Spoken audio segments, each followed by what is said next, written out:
Mega love shoutout everyone. Mag-harvest tayo ng saging. Pero bakit ganyan sumampay sa wire at sa kapitbahay? Yan, kaya re-remedyohan natin kung paano natin makukuha at tatanggalin.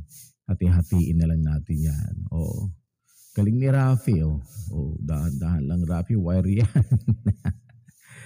Yan si Rafi. Katrabaho ko yan. Oh, no. Bakit ba naman kasi sumampa yan dyan?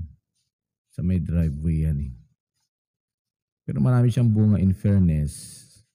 At, ayan, naputol na yung isa.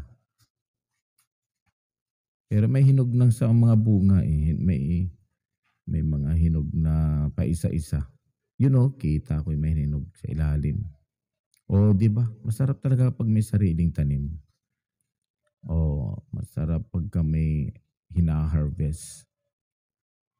Yung kaputol pa.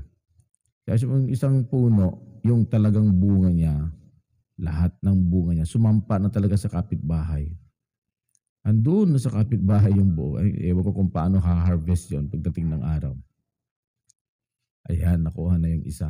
Ang galing ni Rafi. Mabigat-bigat din yan ah. Oh. Buti na lang malaking tao tong kasama ko. Ayan, may hinog na rin dyan. Kinain ko nga yung isa dyan.